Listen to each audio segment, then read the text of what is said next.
Alam mo ba na may pupuntahan kami ni Buddy dahil pareho kami ng trip at pareho kami nakalib ngayon. Pupunta at gagala kami sa isang magandang lugar. Andyan na kami. Dahil sa pareho kaming walang trabaho ngayon at nakalib, syempre, hindi kami nagkayayaan. Mabilisan lang to. Trip namin. Mahirap kasi yung magkayayaan tapos hindi natutuloy. Kaya yung plano namin ay biglaan lamang. Parang buhangin na nakano. Yung parang kayo, hanggang plano lang pero hindi natutuloy. So sumakay nga pala kami dito sa ferry. Ayan o, passenger entrance. Ang trip namin yung sa taas para maramdaman namin yung hangin. 'Di ba? Mas maganda dito kasi sa taas, ramdam mo yung biyahe. Kahit hindi ka na mag-aircon, basta malakas yung hangin sa dagat, okay na. Safety first, oh. Sa ilalim nga pala yung mga sasakyan. Bali yung mga passenger sa taas. Ayan, dito kami sa VIP. Sa harap. Oh, kumakaway pa si Buddy, oh. So, ayan, eto na. Papasok na yung mga sasakyan dito sa ferry. Mga pasahero, ito pa lang. Kami pa lang. Pero mga ilang minuto, aalis na rin to. Dahil mabilisan yung biyahe dito.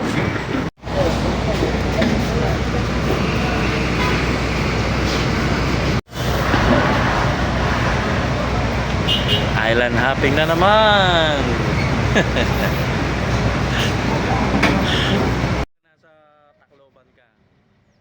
So sa pagsakay niya pala namin dito ay wala pang 30 minutes ay aalis na agad itong Roro. Mabilisan na napuno ng sasakyan yung sa baba. So mangyayari, kwentuhan na lang kami ni Buddy ngayon. Ganda oh, kahit hindi. Ilang minuto lang naman yung biyahe namin dahil tawid dagat lang papuntang isla. Dahil sa mabilisan lang naman yung biyahe namin ay hindi kami nainip dahil maganda naman yung hangin dito, malakas. At 15 minutes or less than 10 minutes nandun na kami sa kabila. Yun yung nakakatawa, no? Pagkasama mo yung kasama mo sa trabaho, tapos lagi yung mga topic ay yung trabaho kahit na kailangan yung magpahinga at mag-relax na. Yung mga pagod sa trabaho, deserve nilang mga ganito, pasyal, gala, para mawala yung mga stress. Deserve nyo yan. At syempre, ingatan nyo yung katawan. Huwag palaging magpagod. Paradise. Ano, puntahan natin yon? Doon tayo. Baka mas maganda doon eh. At eto na nga, dadaong na nga kami dito sa isang isla. Maganda rito, no? Bago ka dumikit, makikita mo yung isang resort. So, prepare na kami at bababa na kami dito sa isla para pumunta naman sa isang lugar na may resort.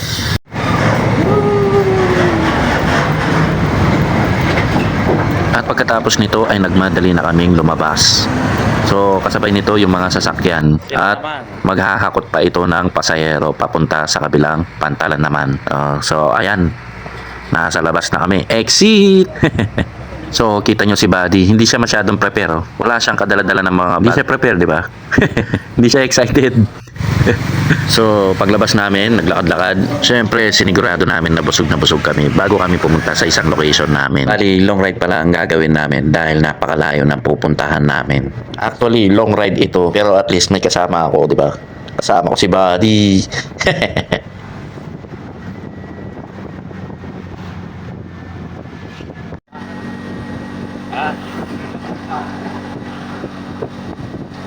So after namin sa long rides, nakapunta na kami at eto yung mga rates nila dito. Open cottage. So kung tutuusin, kung makikita nyo yung mga rates nila, napakamura talaga kumpara sa ibang mga resort. Ganda oh.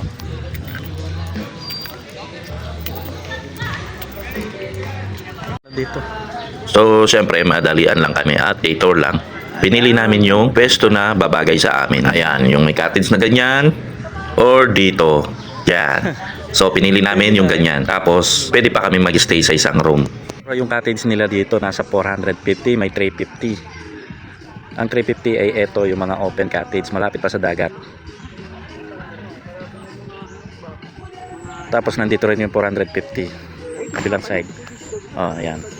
Pwede na. Kahit ilan kayo basta kasya naman. So ito nga pala yung pwesto namin. 350 pero lilipat kami, mag-hotel na kami para safe yung mga gamit namin. At at the same time mag-enjoy. Pala yung lifeguard station, syempre may nagbabantay dyan.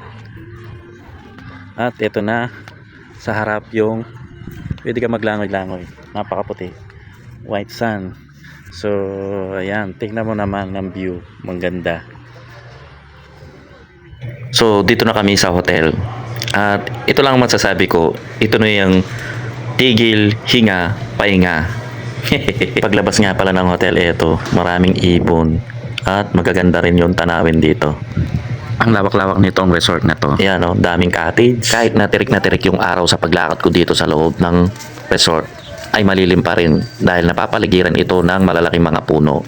So, umakyat muna nga pala kami dito sa loob ng hotel. Titingnan namin yung sa loob. So, makikita nyo madaming cottage. Pipili ka na lang kung saan mo gusto at pupwesto. 2-8.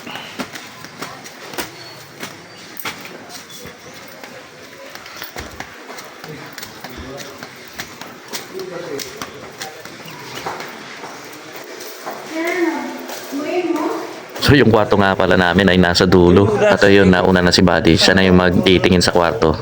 So napakaganda ng napili namin, di ba? Feeling may pera eh. Yun, ang lupit ng kwarto namin. Abutan, lupit. Dalawa lang kami pero tigda-dalawa kami ng bed. Anin namin yung isa. So ang maganda dito sa resort na to, may pa-souvenir pa. Or yung mga damit na kailangan mo. Bibili ka lang. Ayos.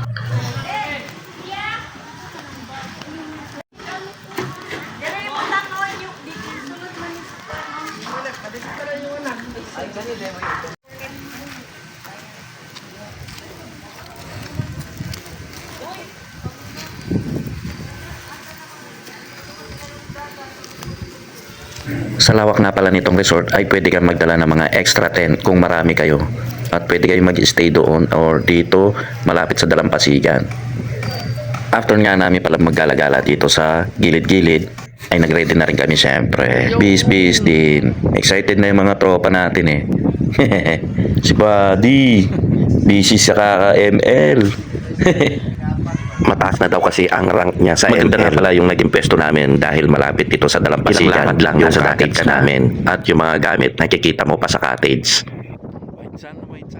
Ayun si Buddy, lumangoy na siya. Nag-enjoy na rin sa kaka-swimming. Tingnan mo naman ang tanawin dito, puro puting buhangin yung makikita mo. Ang ganda. Lalo na pag nandito ka talaga. Sa Dalampasigan na to, marami kang makikita mga shells. Ang linaw ng tubig. Ang linaw ng tubig. Kitang-kita oh. Hanggang ilang. Yan o, sarap paglangoy-langoy. Sarap mag-swimming. Actually sa part na to ay medyo mababaw lang siya. At sa parte na lagpas sa boya ay malalim siya.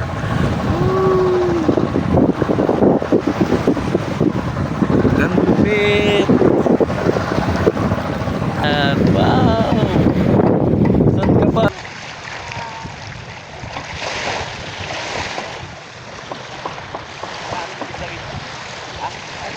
At ito na yung exciting part, yung mag-swimming ka dito sa tubig. Grabe, napakalinaw at ang linis talaga. Walang bato-bato. Talagang mga sun lang talaga yung nasa. Ang maganda rito, may mga nakikita ka mga malalaking isda at maliliit sa paligid nito na nagpapa-excite sa amin. Habang tirik na tirik yung araw ay nandito kami. Napakasarap sa katawan. Maramdaman mo yung tubig at agos. Sobrang nakaka-relax. Kasama ko nga pala si Buddy dito na nag-e-enjoy din. Ayun no. Sa sobrang ganda nitong Dalampasigan, tingnan mo naman yung mga nasa paligid. Maraming shell na malalaki pero hindi nakakasugat sa paa. Sobrang enjoy kami nagbabad dito sa tubig. Ang pakiramdam ay maligamgam sa katawan at nakakawala ng stress.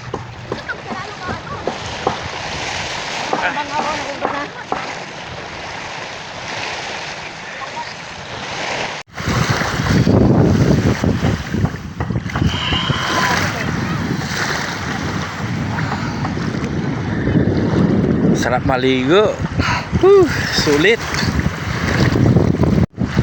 Sulit.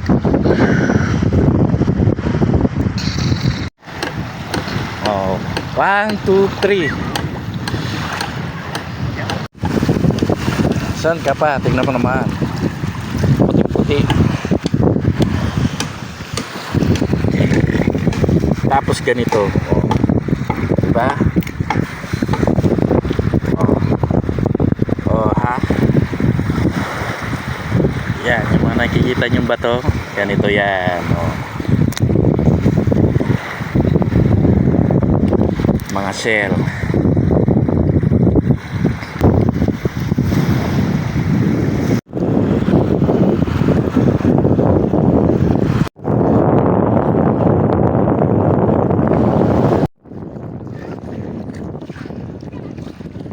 Makalinaw. Ah. Katuhod na pero malinaw pa rin kita yung ilalim. Oh. Oh, ha?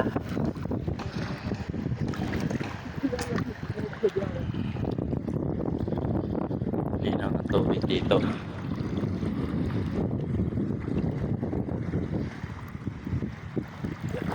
Saan ka pa?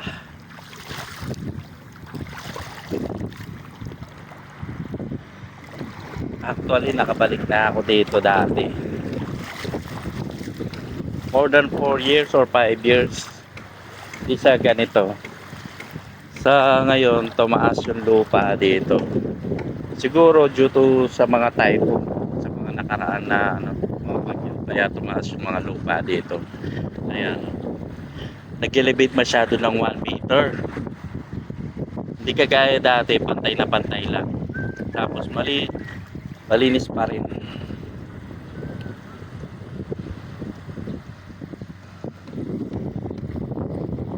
Ayan.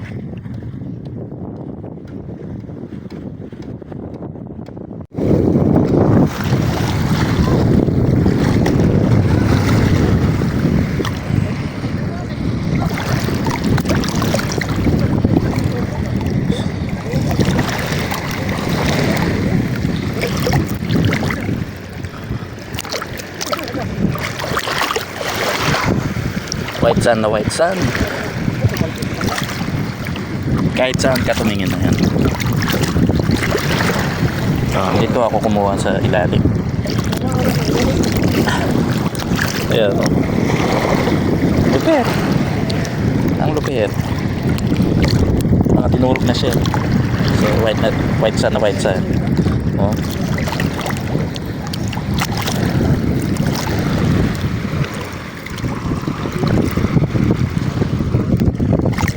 Oh, ayan pa.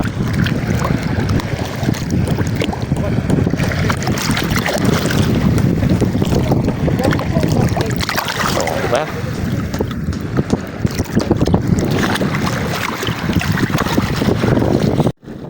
So, naupo lang ako dito sa Dalampasigan.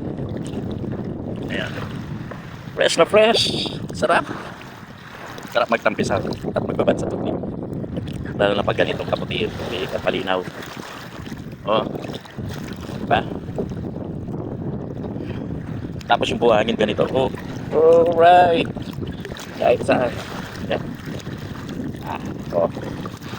White na white. Mga dinurog na shell.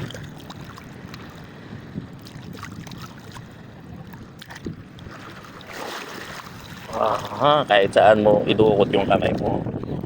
Oh. Yan. Oh. Kahit saan. Siyempre pag puti-puti talaga, oh. Ayan.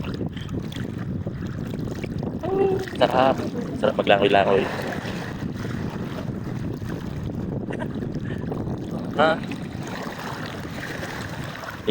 Linis ng tubig. Kristal.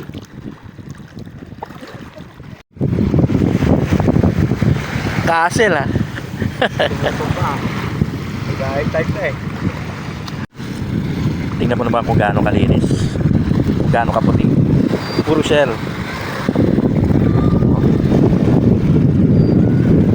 Ganda, di ba? Tapos meron pa mga gumagapang na maliliit na mga shell. Or maglakad-lakad pag ganito yung nakikita mo. Oh.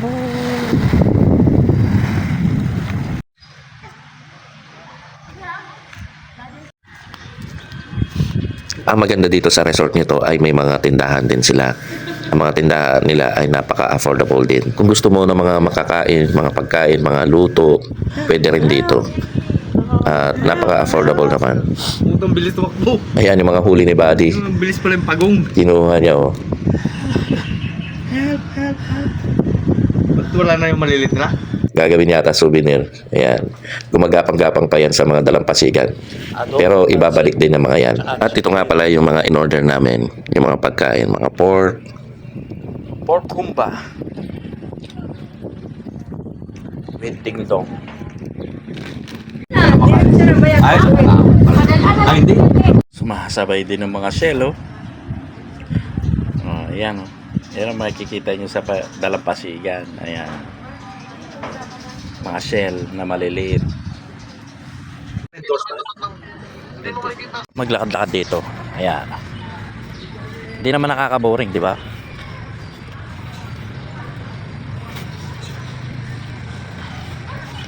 Nakakatulong yung mga puno dito sa paligid na malalaki. Kahit mainit, meron shelter or malilim. So may medical team, cottage sila in case of emergency na may mangyari sa'yo. So ito yung sa hotel kung saan kami, kaso punuan. So sa kabila kami. Ayan yung hotel. Tapos dun kami sa kabila. Eto, dyan kami sa second floor. So okay naman siya, safe na safe. Ganda rito sa Kaputian Island, Kaputian Beach pala. So pag nag-check-in ka na sa hotel, pwede ka naman dito.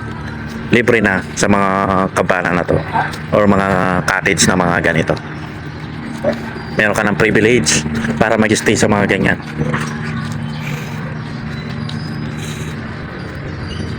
Vacant pa. Kasi pwede ka naman dito magdala ng mga tent para makatipid ka. Magdala ng mga baon. Kaya sulit na sulit. Babayaran mo na lang yung entrance.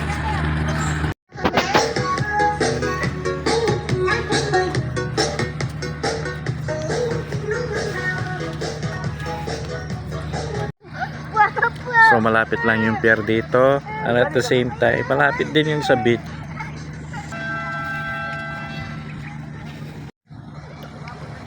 Lapit lang ng pier, sakayan ng boat.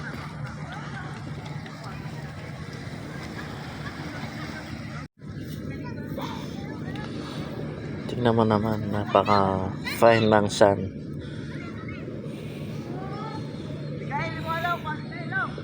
Ganda. May lifeguard sila, babae yung naka-destin.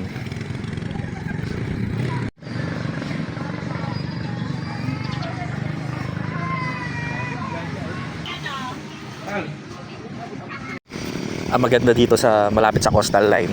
Tingnan mo naman. Dito pa lang marami ng mga durog-durog na mga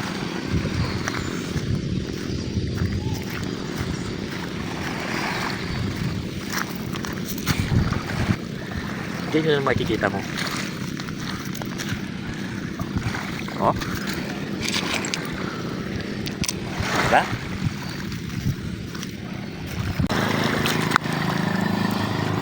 Tapos ganito. Oh, diba? Saan ka pa? Oh. Okay. Ayun si Buddy, lumalangoy na siya at nag-enjoy sa tubig. So sinamahan ko siya para mag-enjoy din kami dalawa.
biyahe ni Karod.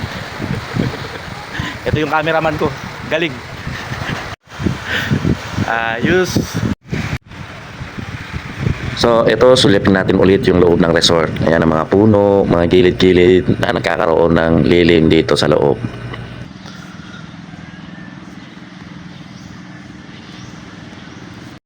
At syempre ito yung mga cottage na magaganda. Ayan yung hotel, yung pathway, ganda. Kahit na mainit, malilim pa rin. At sigurado ako kahit marami kayong visitor dito or guest, ay tiyak na ma-accommodate lahat dahil sa lawak nitong resort at maraming cottage. Bukod pa rito, yung coastline niya sobrang lawak talaga. Hindi kagaya ng iba, napakaliit lang ng coastline tapos tubig na.